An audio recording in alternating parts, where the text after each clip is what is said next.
तो दोस्तों स्वागत है आप सबका रियल एस्टेट गेम चेंजर की सीरीज में। मैं doctor Amol Maurya, real estate coach, real estate trainer, real estate entrepreneur आपको मिलाना चाहता हूं आज एक बहुत ही खास शख्सियत, एक बहुत ही खास पर्सनालिटी जो है नागपुर महाराष्ट्र से।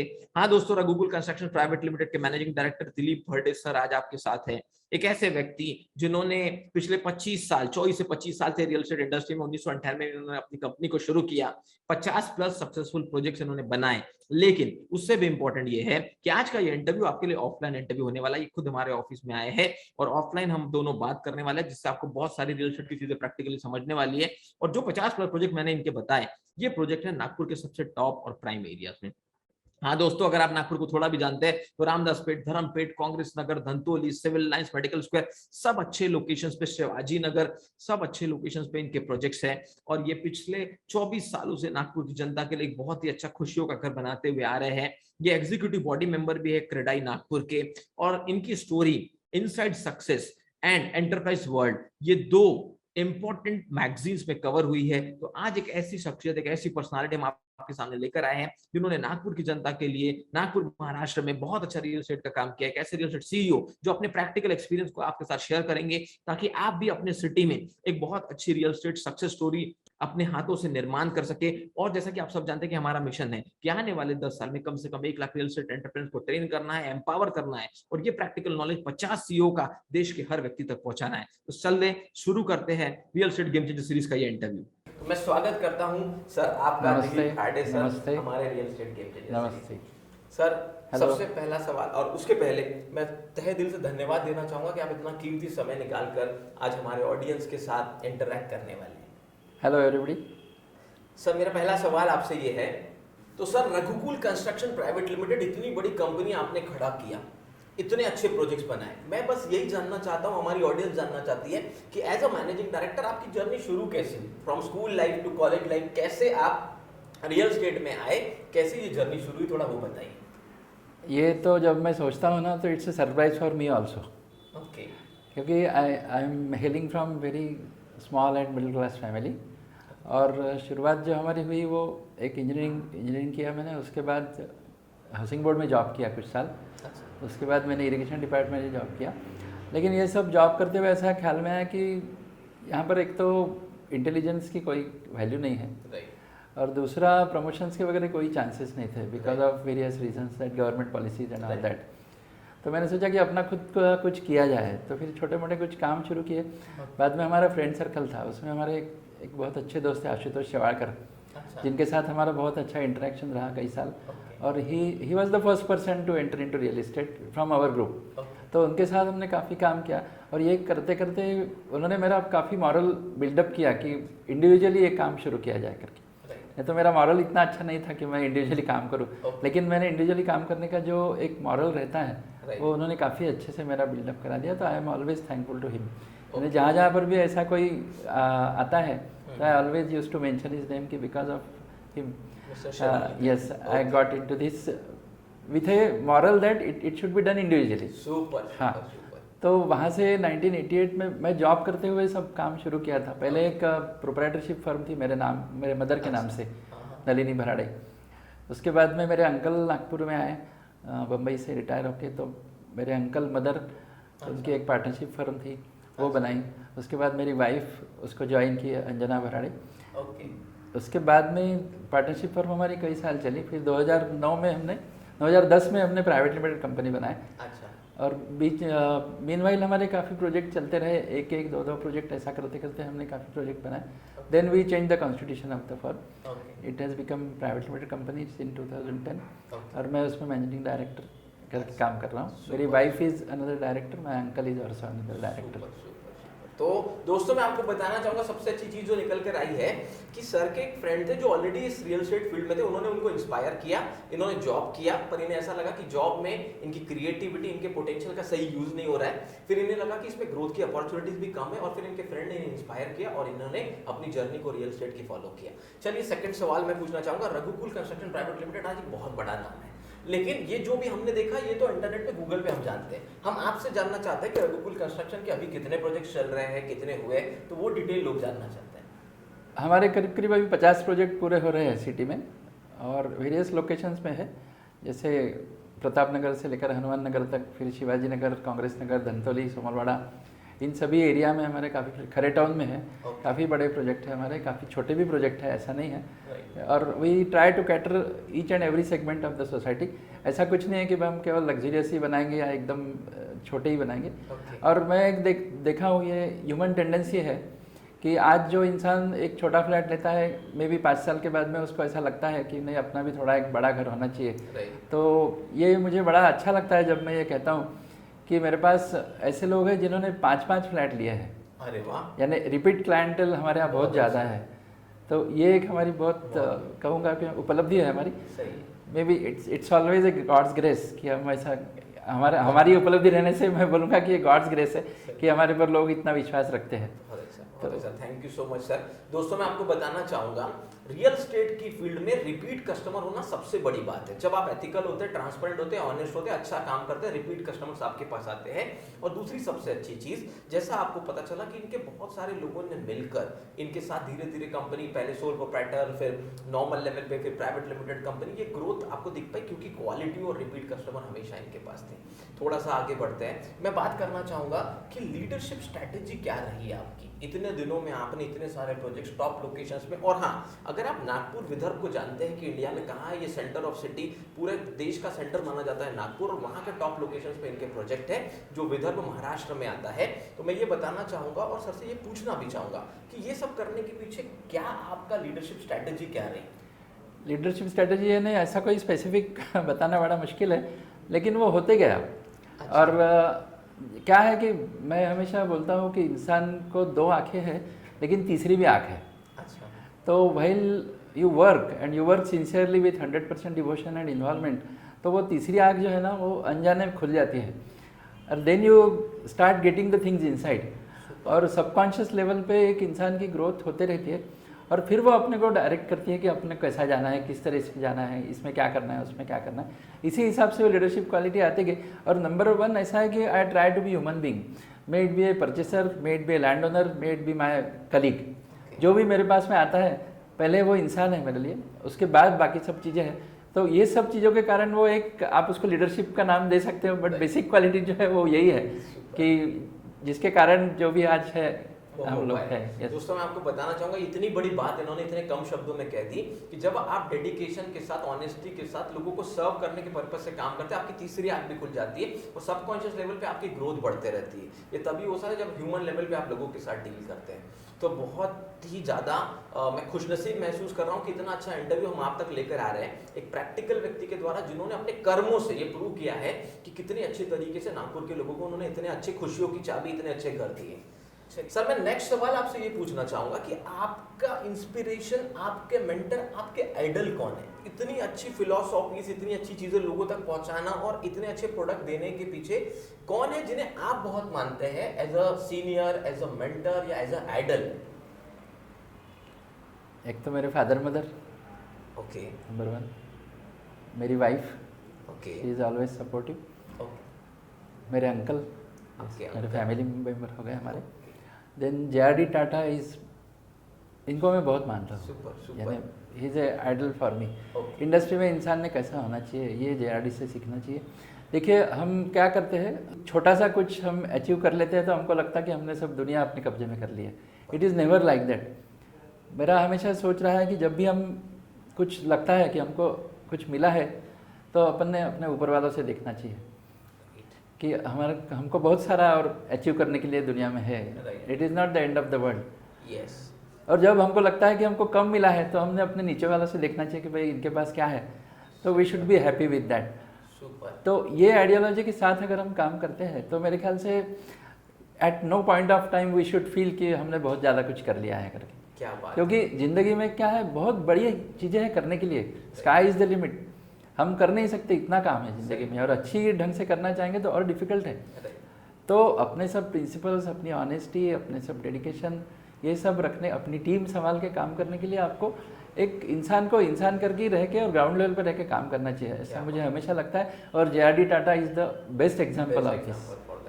सर, मैं भी JRD टाटा सर का, रतन टाटा जी का बहुत बड़ा फैन हूँ, और मैं इतने इंटरव्यूज, अभी 30-35 इंटरव्यू CEO के हो चुके हैं, रतन टाटा, और इन लोगों से कई लोगों ने एक ही नाम लिया है भारत में कि रतन टाटा जी या जे.आर.डी. टाटा जी इनके आइडल है, इनकी इंस्पिरेशन है, जिन्होंने भी अच्छा काम किया है। तो ये भी बहुत सीखने वाली बात है कि इन्हें फॉलो कीजिए, इनकी बायोग्राफी को पढ़िए, इनके जीवन में इन्होंने कैसे काम किया उसे पढ़िए, आपको बहुत इंस्पिरेशन मिलेगा। चलिए आगे बढ़ते हैं, नेक्स्ट लेवल पे बात करेंगे। आपकी एनर्जी लेवल सर इस एज में भी इतनी हाई लग रही है हमें, तो सबसे पहले एज एन इंडिविजुअल एनर्जी को आप मेंटेन रखने के लिए क्या सक्सेस रिचुअल फॉलो करते हैं? कि मतलब कोई आपका कोई स्पेसिफिक रूटीन है क्या, एक्सरसाइज से रिलेटेड, फूड से रिलेटेड, रनिंग से रिलेटेड? मतलब 40-50 साल से एक फील्ड में इतनी अच्छी सर्विस देने के बाद भी इतनी एनर्जी लेवल, क्योंकि लीडर की एनर्जी टीम की एनर्जी होती है, तो आप अपनी एनर्जी लेवल के लिए क्या करते हैं? मेरा एक स्पेसिफिक रूटीन है और बेसिकली कैसा है कि एक मेंटल सेटअप है। अच्छा। कि विद इन फ्रेम मेरी एक फिक्स फ्रेम है, उसी के अच्छा। अंदर मैं काम करता हूँ। I don't डिवेट with that frame. Okay. दूसरा ऐसा है कि डेली रूटीन में आप बोलेंगे सवेरे मैं अराउंड 6 बजे उठता हूँ। वाह। एक थोड़ा हमारे स्वामी जी के हिसाब से मेडिटेशन रहता है, अच्छा। उसके बाद योगा रहता है, देन आई स्टार्ट वर्किंग। दिन भर एनर्जी लेवल उसी के कारण मेंटेन होती है। दोस्तों इस बात को समझिए, सुबह जल्दी उठना, योगा, मेडिटेशन, एक्सरसाइज के बाद अपने काम को शुरू करना, ये जो फोकस और डेडिकेशन, आपने बहुत सारे सीईओज के साथ ये क्वेश्चन हम क्यों पूछते हैं, ताकि आपको पता चले कि ये जो रिजल्ट्स आप देखते हैं वो एकदम से नहीं हो जाते। कोई डेडिकेशन, कोई डिसिप्लिन, कोई रिचुअल बहुत लोग फॉलो करते हैं और आपको भी करना चाहिए if you want to be a good real estate entrepreneur. आगे बढ़ेंगे, सवाल मैं पूछना चाहूंगा जो कि बहुत इंपॉर्टेंट, अपनी टीम को इंस्पायर और मोटिवेट आप कैसे करते हैं? मेरी टीम बहुत ही अच्छी है। Okay. मेरे साथ कम से कम मैंने अगर समझो सबसे नया आदमी होगा काम का, जो इंसान हमारे साथ जो कलीग है सबसे नया, उसको 12 साल हो गए होंगे। वाह। और सबसे पुराना जो है उसको करीब करीब 32 साल हो गए हैं। क्या बात है, क्या बात है। तो रिटेंशन हमारा बहुत अच्छा है और basically they are our family members. Super. तो at no point of time ऐसा लगता है कि भाई ये बाहर के हैं करके। क्या बात तो है। ये अंडरस्टैंडिंग ही है which is developed in so many years. Super super. तो हम उनके बारे में सोचते हैं, वो हमारे बारे में सोचते हैं, जैसे और फैमिली है, बाकी और कुछ दूसरा प्रोफेशनल लेवल का अंडरस्टैंडिंग नहीं है, but we try to take care of each and every individual like a family member. Thank you so much. दोस्तों ध्यान से समझिए, सबसे नया जो व्यक्ति है वो 12 साल से इनकी कंपनी में, जो सबसे पुराना व्यक्ति है वो 32 साल से इनकी कंपनी में, मतलब इनके साथ जिन्होंने काम शुरू किया था वो आज भी इनके साथ काम कर रहे हैं। ये है ट्रस्ट फैक्टर, ये है क्रेडिबिलिटी, ये है सक्सेस का फॉर्मूला जो आप देख रहे हैं कि 50 अच्छे प्रोजेक्ट्स, प्रीमियम प्रोजेक्ट्स, नागपुर जैसे सिटी में 2 करोड़, 3 करोड़, 4 करोड़ के फ्लैट सर के बनते हैं और बिना मार्केटिंग के भी बिकते हैं। ये है सर की स्पेशलिटी, क्योंकि इन्होंने जो कमिट किया है वो दिया है, वो डिलीवर किया है। चलिए आगे बढ़ेंगे सर। मेरा सवाल आपसे ये रहेगा कि रियल एस्टेट की फील्ड में बहुत सारे कभी कभी चेंजेस आते हैं, जैसे ग्लोबल इशू आ गया, कोरोना, बहुत सारी चीज़ों में चेंज आया, कभी नोटबंदी आ गया, कभी जीएसटी आया, कभी रेरा है, इन सब से आपने कैसे टैकल किया या क्या आपके फॉर्म पे इम्पैक्ट पड़ा, थोड़ा वो हमें बताइए। इम्पैक्ट इसका ना होता है, नहीं होता ऐसा नहीं है, लेकिन we have to get along with that. देखिए, मैं अकेला बोलूँगा कि जीएसटी नहीं आना चाहिए तो वो रुकने वाला नहीं है। सही बात है। मैं बोलूँगा कोरोना नहीं आना चाहिए तो कोरोना रुकने वाला नहीं है। So we have to get along with that कि अपन कैसा उसमें एडजस्ट कर लें, अपने आप कोप अप करो और कोप अप करके अपन ने आगे चलना चाहिए। रोने में कोई पॉइंट नहीं होता कभी ज़िंदगी में। We should always be positive कि जो सिचुएशन आई है उसको अपने को फेस करना है। और देखिए, हमेशा वो कहते हैं कि भाग्य से पहले और क्या कहावत है वो, भाग्य से पहले और समय से पहले और भाग्य से ज़्यादा किसी को कुछ नहीं मिलता। इसके ऊपर अगर आप विश्वास रखते हो तो I don't think there is any problem to deal with any situation. क्या बात है। और दूसरा ऐसा है कि अपना कर्म करना अपना काम है, जैसे भगवत गीता कहती है कि कर्मस्यैवाधिकारिणो मा फलेषु कदाचन। अगर हम कर्म करते हैं तो उसका फल हमको मिलना है। फल कितना मिलना चाहिए इसके ऊपर अपना कंट्रोल नहीं है, और ना ही अपन ने वो एक्सपेक्टेशन रखना चाहिए कि हमको इतना ही एक मिलना चाहिए। अपन अच्छा कर्म कर रहे हैं तो उसका फल जरूर मिलेगा, थोड़ा कम ज़्यादा हो सकता है, तो वो अगर कम ज़्यादा हुआ तो अपने को सेटिस्फैक्शन रहे, वो अपने को समाधान सिखाता है। बहुत बढ़िया। तो ज़िंदगी में समाधान सबसे बड़ी चीज़ है, अदरवाइज समाधान ही नहीं रहेंगे तो कुछ नहीं हो सकता। बहुत बढ़िया, बहुत बढ़िया। Thank you so much sir, इतने इनसाइट्स आप दे रहे हैं। भगवत गीता कितनी अच्छी लाइन आपने श्लोक के साथ हमारी ऑडियंस को बता दी कि अगर ये चीज़ को आप समझ गए और कर्म पे भरोसा किया और ज़्यादा फल की इच्छा ना रखते हुए करते गए क्वालिटी के साथ, तो 100% रिजल्ट आएंगे। कोई सर एक स्पेसिफिक बुक जो आपने पढ़ी हो, जो आपको लगता है आपकी लाइफ में बहुत बड़ा टर्निंग पॉइंट चेंज हुआ हो, ऐसी कोई बुक के बारे में आप हमारी ऑडियंस को बताना चाहेंगे? मैंने ना भगवत गीता पढ़ी है। ओके। भगवत गीता मुझे बहुत अच्छी लगती है, तो बाद में ज्ञानेश्वरी पढ़े हैं। अच्छा। तो ज्ञानेश्वरी मुझे बहुत पसंद आती है। दो ही मेरा अभी जो है ना, मतलब कंसंट्रेशन ये तीनों पे है। दासबोध जो है, रामदास स्वामी का दासबोध जो है ना, वो मैनेजमेंट है। ओके। ऑक्सफोर्ड में पढ़ाया जाता है उसके क्या ऊपर। बात अपने यहाँ इंडियन यूनिवर्सिटीज़ में मुझे पता नहीं पढ़ाया जाता कि नहीं, लेकिन अपने यहाँ अपनी चीज़ों की वैल्यू कम है, ऐसा मैं अनफॉर्चुनेटली मुझे कहना पड़ रहा है। लेकिन मैनेजमेंट जो है वो दासबोध में का ऑक्सफोर्ड में पढ़ाया जाता है, कैम्ब्रिज में पढ़ाया जाता है। लेकिन दासबोध या मैनेजमेंट है, मैं मैनेजमेंट के लिए दासबोध पढ़ता हूँ। ओके। दूसरा ज्ञानेश्वरी और ये अपना गीता, ये दो चीज़ें हमेशा मुझे जब भी अच्छी लगती है। मेरा अभी रीडिंग जो है बस इन तीन ही चीज़ों पे कंसंट्रेटेड है। बहुत बहुत धन्यवाद दोस्तों। मैं बताना चाहूंगा हमारे धार्मिक ग्रंथों पे बाहर ऑक्सफोर्ड यूनिवर्सिटी में पीएचडी चल रही, पर शायद हमारे देश के लोग इन्हें इतने नहीं पढ़ते। सर का कहना है कि 3 ऐसी किताबें, एक भगवत गीता, एक दासबोध जिनसे इन्होंने मैनेजमेंट सीखा है, ये 2-3 किताबें जिसका इन पर बहुत इम्पैक्ट हुआ है। तो मैं आपको बस ये कहना चाहूंगा कि जब भी आपको समय मिले भगवत गीता जैसा ग्रंथ, दासबोध जैसा ग्रंथ जरूर समय निकालिए, थोड़ा समय मिले तो पढ़िए। आगे बढ़ेंगे एक सवाल। सर मेरा नेक्स्ट सवाल आपसे जो बहुत इंपॉर्टेंट है कि कोई ऐसी इंस्पिरेशनल स्टोरी आपके लाइफ में जो आपको लगता है जिस स्टोरी से आपको बहुत सीखने मिला, आपकी लाइफ में टर्निंग पॉइंट जैसे वो स्टोरी साबित हुई, वो थोड़ा हमारे ऑडियंस को जरूर बताइए। इंस्पिरेशनल स्टोरी से मैं आपको कहूँगा कि जब मैंने पहला प्लॉट लिया था तो मैं मदर वॉज वेरी डिस्टर्ब कि ये कैसा कर पाएगा। ओके। तो मुझे याद है कि एक दिन रात को मैं सोया था और मेरे मदर मेरे पास में आई और थपथपाया उसने मुझे ऐसा। मुझे पता नहीं, लेकिन वो थपथपाना इतना ज़्यादा कॉन्फिडेंस दे गई मुझे। किस ढंग से दिया, कैसा दिया मुझे पता नहीं, लेकिन वो बहुत मुझे अच्छे से याद है। दूसरी बात, मैं आपके जो मतलब लोगों का ट्रस्ट या फेथ की बात करूँगा। 2 प्रोजेक्ट हमारे ऐसे थे। एक धर्मपेट में झंडा चौक के पास हमने चित्तसुधा नाम की बिल्डिंग बनाया। तो वो बैनर्जी साहब थे जिसके ओनर। तो उनका प्लॉट हमने लिया। मैं शाम को उनके यहाँ गया, मेरी बातचीत हुई उनसे, सब कुछ तय हो गया और डॉक्यूमेंटेशन वगैरह सब कुछ होने का था। और 4 दिन के बाद मॉर्निंग में उनका मेरे को फ़ोन आया कि दिलीप कल तुम आओ और चाबी लेके चले जाओ। अच्छा। तो मैंने सर को बोला कि सर अभी तो अपना डॉक्यूमेंटेशन होना है, एग्रीमेंट होने का है, आप कैसा घर छोड़ रहे? अरे दिलीप वो तो होते रहेगा। तो मैंने सर को बोला कि sir in normal conditions our responsibility is 100%, but in your case it is 200%। क्या बात है। बिकॉज केवल बात हुई है, एग्रीमेंट नहीं हुआ है, डॉक्यूमेंटेशन कुछ भी नहीं हुआ है। उन्होंने मेरे को पोजीशन प्रॉपर्टी का हैंड ओवर कर दिया था। क्या बात है। तो मैं तो यानी सोच ही नहीं सकता था कि ऐसी चीज़ें होती। और इसके अलावा भी हमने खरे टाउन में एक मोहनी साहब की प्रॉपर्टी लिए थे। तो उसमें भी मतलब इसी ढंग की, उनको इतनी अच्छी ऑफर्स लोगों की थी कि हम कैश पेमेंट करेंगे, डाउन पेमेंट करेंगे, ये करेंगे वो करेंगे, लेकिन उसके बावजूद भी उन्होंने हमको सिलेक्ट किया और वो प्रॉपर्टी बनाने के लिए हमको दिया। हमने वहाँ पर 4,500 स्क्वायर फुट के 14 फ्लैट बनाए। दैट वाज द रियल, यानी अगर अपार्टमेंट खरे टाउन में आपको देखना है तो that is real good apartment, यानी एक्सीलेंट अपार्टमेंट। वहाँ से 4,500 के फ्लैट का चलन चालू हुआ। 4,500 स्क्वायर फीट का एक फ्लैट। दोस्तों समझिए, आज ये जो बात कर रहे हैं, जो स्टोरीज आपको बताई, पहली की इनकी मदर ने जब इनको थपथपाया पहले प्रोजेक्ट में, जब कॉन्फिडेंस लेवल कम थी और इनको लगा कि ये तो मेरे लाइफ का सबसे बड़ा कॉन्फिडेंस बूस्टर है। दूसरा, जब किसी व्यक्ति ने इन्हें बिना डॉक्यूमेंटेशन, बिना पेपर वर्क, बिना पेमेंट, सब कुछ होने के बजाय इनके ब्रांड नेम और ट्रस्ट पे चाबी दे दी कि आप प्रोजेक्ट शुरू कर दो।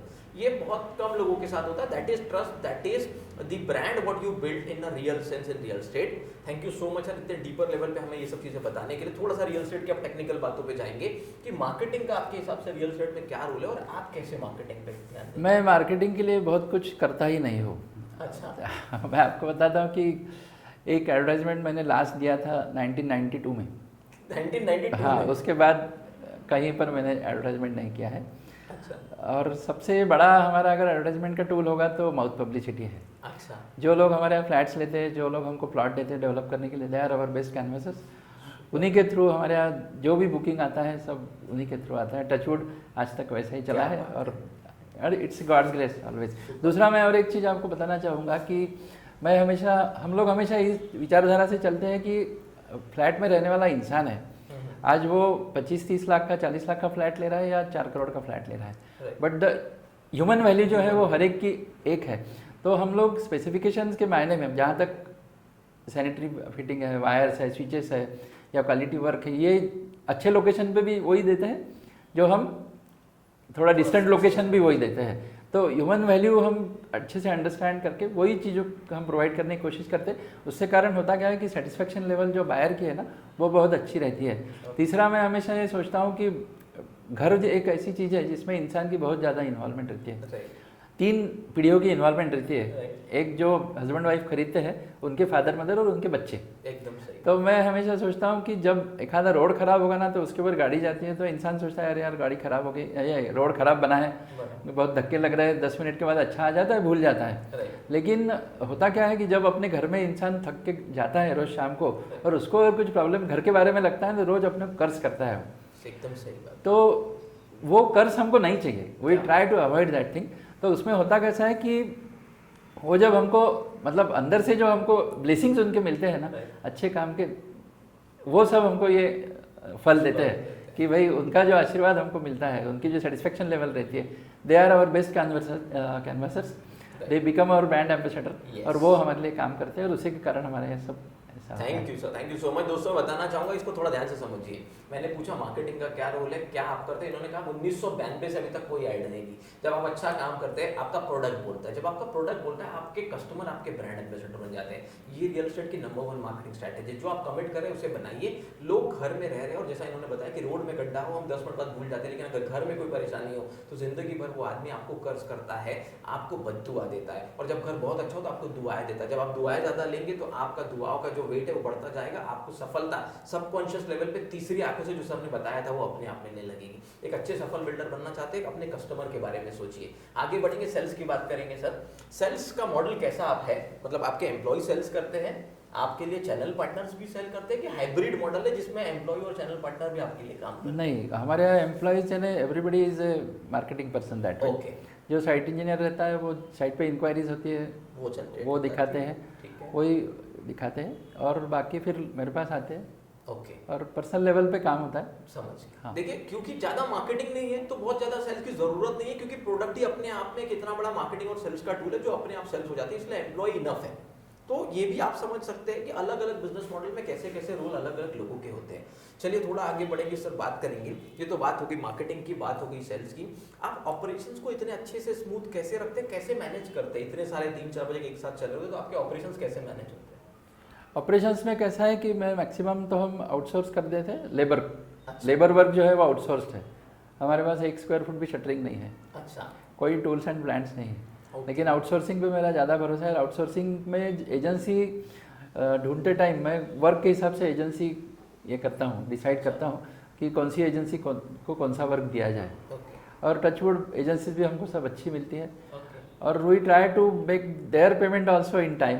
उनको जैसा लगता है एजेंसी काम, देखिए सर इंसान काम क्यों करता है, उसको टाइम पे पैसा मिलना चाहिए, जो मेहनत कर रहा है उसके रिटर्न्स मिलना चाहिए। We try to take care कि उसको जो भी उसका ड्यू है वो टाइम पे मिल जाना चाहिए, so that he should also be happy.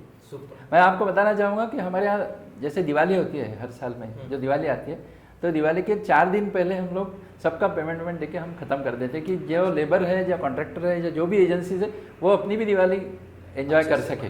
ऐसा नहीं कि दिवाली के टाइम तक हम उनको पैसा दे रहे तो फिर कहाँ बाजार में जाएंगे और क्या खरीदें। यानी labour should also get payment in time, तो that we try to stick to. Super. Operations को स्मूथ बनाने के लिए ये सबका ध्यान रखते हैं, लेबर्स का, वेंडर्स का, बहुत अच्छे तरीके से आउटसोर्स करते हैं। आउटसोर्स करने से पहले एक रिसर्च करते हैं, सही व्यक्ति को सही काम देते हैं, और ऐसा मानते हैं कि जैसे हमारे लिए हर फंक्शन हर फेस्टिवल इंपॉर्टेंट है, उनके लिए भी उनके पेमेंट टाइम पे करना, उन्हें समय पे पेमेंट देना, जरूरत पड़ने पर एडवांस देना, ये सब चीज़ों से ये इनके कंस्ट्रक्शन के ऑपरेशंस को अच्छे रखते हैं। तो फाइनली मैनेजमेंट एक बहुत इंपॉर्टेंट रोल प्ले करता है। तो मैनेजमेंट का क्या रोल है? डिसीजन मेकिंग के बिना तो कंपनी नहीं चल सकती, लेकिन फिर भी आपके हिसाब से मैनेजमेंट का रियल एस्टेट में क्या रोल है?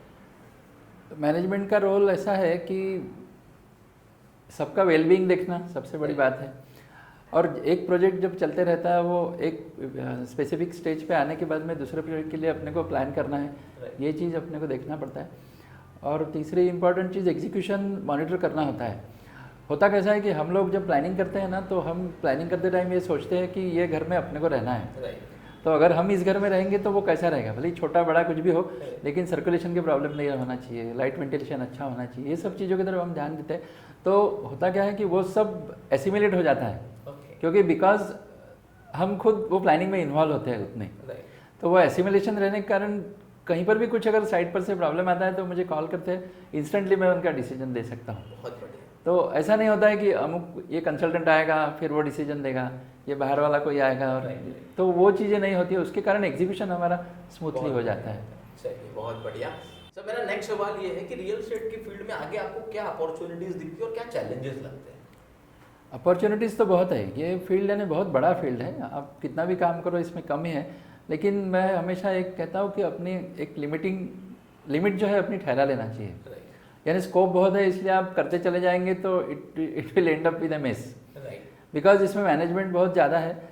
और ये मैनेजमेंट यानी पूरे लेवल का मैनेजमेंट है वो, यानी राजा से लेकर रंग तक जैसा कहावत है ना, उस टाइप का मैनेजमेंट है ये। तो इसमें आपको अपनी लिमिट डिसाइड करके इसमें काम करना अच्छा है। बाकी स्कोप इसमें बहुत ज़्यादा है, स्कोप की कोई कमी नहीं है यहाँ पर। अच्छा काम करने वाले की हमेशा ही अच्छे दिन ही रहते हैं उनके लिए, वो इश्यू नहीं रहता। Thank you so much for sharing. एक सिंपल मैसेज सबने दिया कि अपना स्कोप और अपना लिमिट डिसाइड करके काम कीजिए, उतना कीजिए जितना आप समय पे डिलीवर कर सकें, और अपनी कैपेसिटी भी डिसाइड कर लेना चाहिए, यानी not to achieve 100% capacity, 80% capacity पे काम कीजिए तो it is good. Super, 80 to 90% capacity में काम कीजिए। जैसे कहा जाता है कि फोन को पूरा चार्ज मत कीजिए, 80-90% कीजिए, आपकी बैटरी हमेशा अच्छी रहेगी। वैसे जिंदगी में भी इसी मंत्र को लेकर सर ने इतने अच्छे से काम किया कि ये भी हमेशा खुश रहते हैं, इनके कस्टमर भी खुश रहते हैं। सर आगे बढ़ेंगे, रियल एस्टेट का सक्सेस मंत्र आपको क्या लगता है? अगर 2-3 पॉइंट बोलूं किसी आने वाले एंटरप्रेन्योर को अगर सफल होना है, रियल एस्टेट में अपना बिजनेस शुरू करना है, बिल्डर बनना है, डेवलपर बनना है, मार्केटिंग एजेंसी शुरू करनी है, तो क्या सक्सेस मंत्र उससे ध्यान रखना? Sincerity, self control, okay, quality work और trustworthiness. Super, sincerity, second sir आपने कहा सेल्फ कंट्रोल, तीसरा कहा सर ने क्वालिटी वर्क, और चौथा कहा सबसे इम्पोर्टेंट ट्रस्ट फैक्टर। तो ये 4 चीजों पे अगर आपने ध्यान दे दिया तो अपने बिजनेस में भी आप एक अच्छी ग्रोथ पा सकते हैं। इसका एक डिसएडवांटेज रियल एस्टेट का मैं आपको अंडरलाइन करता हूँ। इसमें एक चीज़ ऐसी है कि इसमें ना हेफ्टी अमाउंट्स आती है, राइट। लेकिन जब आपके पास हेफ्टी अमाउंट कोई कस्टमर देता है तो वो अपनी ज़िंदगी की कमाई अपने को देता है, राइट। तो we have always to be that much sensible कि इसको कैसा यूटिलाइज करना है। बहुत बड़ी बात। पैसा अगर अपने पास आ गया तो आपका हो गया, ऐसा नहीं रहता है। आपको you have to work till the end of the project, till sale of the last unit, उसके बाद में वो पैसा कुछ बचा तो आपका है। सो आपको वो रिस्पॉन्सिबिलिटी लेके अगर आप काम करेंगे तो जिम्मेदारी, वो पैसे के साथ जो जिम्मेदारी आती है ना वो बहुत बड़ी है, तो वो जिम्मेदारी समझ के अगर हम काम करेंगे तो मेरे ख्याल से सक्सेस इज ऑलवेज योर्स। ये पॉइंट अभी तक के जितने इंटरव्यूज हुए उसमें one of the most important and best point है कि रियल एस्टेट की फील्ड में आपके पास हेफ्टी बड़ा अमाउंट एक साथ आता है, उस अमाउंट को देखकर उसके खर्चे की प्लानिंग मत कर लीजिए, वो अमाउंट आपका नहीं है। सर का सिंपल कहने का मतलब है पहले आपको वो अमाउंट प्रोजेक्ट में लगाना है, लोगों को प्रोडक्ट डिलीवर करना है, फिर जो बचता है वो आपका प्रॉफिट है। जो हाथ में बड़ा अमाउंट आ गया अगर उसको खर्चा करने की तुरंत प्लानिंग बना। आज रेरा जो बोल रहा है वही बोल रहा है। रेरा क्यों आया? रेरा आने का कारण इसी वजह से आया ना। लेकिन मैं आपको बताता हूँ कि रेरा की प्रोविजन अभी आई, but we are following RERA provision since 25 years. Thank you so much sir. मैं बताना चाहूंगा जितने टॉप बिल्डर्स के हम सीईओज का इंटरव्यू ले रहे हैं उसमें से कई बिल्डरों ने ये चीज कही कि रेरा तो अभी है पर हम रेरा के जैसा जो पूरा रूल्स है उसको 10-20 साल से फॉलो करें, इसलिए आज इनका ब्रांड नेम है। थैंक यू सो मच इतना इन्फॉर्मेशन शेयर करने के लिए सर। आखिरी के 1-2 सवाल। ट्रेनिंग एंड कोचिंग एक ऐसा फील्ड है जिसने बहुत सारी इंडस्ट्रियों में टर्न अराउंड ला दिया। आज real estate game changer book का पर्पस ही ये है कि हम आने वाले एंटरप्रेन्योर को ऐसी सिस्टम, ऐसी स्ट्रैटेजीज बताएं जो ये 50 सीईओ इंप्लीमेंट कर चुके हैं, ताकि उनकी कंपनी में ग्रोथ आए, उनका टर्नओवर बढ़े, उनके पास पावरफुल टीम डेवलप हो, और उस वजह से हम ये मिशन के थ्रू ये सब कर रहे हैं। रियल एस्टेट में हमें ऐसा नहीं होता सर कि मैं कोई आईटी कंपनी खोला, मुझे पता है इंजीनियर्स ले लीजिए, आपको कोई फाइनेंस कंपनी चाहिए, आपके पास बीकॉम है, एमकॉम है, सीए लोग हैं, लेकिन आपके पास रियल एस्टेट में ट्रेन लोग नहीं है। तो रियल एस्टेट में लोगों को ट्रेन करने का एक मिशन हमने लिया। इसका क्या लगता है आपको, आगे रोल क्या है? नहीं, बहुत अच्छा है। रियल एस्टेट में ट्रेनिंग आप कर रहे हैं तो बहुत ज़रूरी है वो ट्रेनिंग करना। और रियल एस्टेट के बारे में जो मतलब मिसअंडरस्टैंडिंग्स है, वहम है लोगों के, वो भी आप दूर कीजिए। कई लोगों को ऐसा लगता है कि ये काम मैंने बहुत ऐसा सुनहरा है, ऐसा सुनहरा काम नहीं रहता है, इसमें हार्डवर्क बहुत ज़्यादा है, रिस्क बहुत ज़्यादा है। तो आप ट्रेन कीजिए, कोचिंग कीजिए लोगों का, और हमको अच्छे अच्छे लोग भी दीजिए हमारे साथ काम करने के लिए। बिल्कुल सर। तो मैं आपको ये बताना चाहूँगा सर ने क्यों कहा कि ये बहुत डिफिकल्ट काम है। देखिए दोस्तों, जिसने व्यक्ति ने कभी खुद रियल एस्टेट एंटरप्रेन्योरशिप ना की हो, जिसने कभी खुद फ्लैट ना बेचे हो, ना फ्लैट बनाए हो, या रियल एस्टेट में ना कभी प्लॉट बेचे हो, ना प्लॉट डाले हो, किसी भी तरह से रियल एस्टेट एंटरप्रेन्योरशिप ना की हो, वो आपको बहुत ज्यादा रियल एस्टेट के बारे में नहीं बता सकते। लेकिन पिछले 15 साल से मैं एक रियल एस्टेट एंटरप्रेन्योर हूँ। हम लोगों ने मेरी पीएचडी के लिए 50 से ज्यादा सीईओज के साथ इंटरेक्शन किया था, 2000 customer, 100 employees real estate company के, और आज इस बुक के लिए 50 सीईओ, 100 से ज्यादा सीईओ से बात करने के बाद, 15 साल के प्रैक्टिकल एक्सपीरियंस के बाद, हमने domain knowledge, functional knowledge, knowledge और लीडरशिप एटीट्यूड और सॉफ्ट स्किल के कॉम्बिनेशन से एक ऐसा real estate game changer series बनाया जिससे किसी भी कंपनी में ट्रांसफॉर्मेशन आ सकता है। Thank you so much sir, आपने इतनी अच्छी बात हमें बताई और कही। आखिरी चीज मैं ये पूछना चाहता हूँ, मार्केटिंग एजेंसीज अब धीरे धीरे बहुत ग्रो कर रहे हैं। मेट्रो सिटीज में स्पेशली मार्केटिंग एजेंसीज बहुत सारे बिल्डरों को प्रमोट करते हैं, तो मार्केटिंग एजेंसीज और एडवाइजर्स को आप क्या एडवाइस देना चाहेंगे कि कोई भी प्रोजेक्ट सेलेक्ट करने से पहले क्या देखे बिल्डर में? अभी आजकल तो रेरा आ गया, इसलिए आप रेरा वेरिफिकेशन तो पूरा कर ही सकते हो। राइट। तो रेरा वेरीफाई करने के बाद में मेरे ख्याल से आप सेटिस्फाई हो सकते हैं। Yes. दूसरा है ना, आप रिपोर्टेशन ऑफ कोर्स देखिए कि जो डिलीवरी कैसी है, मतलब जिसके साथ आप टाइप कर रहे हो उनकी डिलीवरी कैसी है, वो चीज़ों को आपने देखना चाहिए। और फाइनेंशियल ट्रांजैक्शंस कैसे है वो भी आपको चेक कर लेना चाहिए, दैट इज़ वेरी इंपॉर्टेंट। ठीक है, रेरा के कॉम्प्लायंस जितने हैं उसे चेक कीजिए, उनके प्रीवियस प्रोजेक्ट्स और क्वालिटी चेक कीजिए, उनके फाइनेंशियल ट्रांजैक्शन चेक कीजिए और फिर उनके साथ आप मार्केटिंग शुरू कर सकते हैं। ये मैसेज सर ने दिया। सर एट द एंड मैं बस यही कहना चाहूँगा कि thank you so much for giving your precious time. मैं आपके टीम मेंबर्स का, मेरी टीम का, सबका तहे दिल से धन्यवाद देना चाहूँगा कि इतना अच्छा इंटरव्यू हम हमारी ऑडियंस के लिए लेकर आए और इतने क्वालिटी पॉइंट्स उन तक पहुँच सके। आपके आखिरी शब्द अगर आप कुछ ऑडियंस से कहना चाहते हो तो? सभी का धन्यवाद, और जो भी जिन्होंने भी इसको सपोर्ट किया इस सब चीज़ के लिए, हमारे कंपनी के सब लोग, आपके यहाँ के सब लोग, इन सभी का मैं धन्यवाद देता हूँ। Thank you very much. Thank you so much. मिलते हैं next real estate game changer series interview.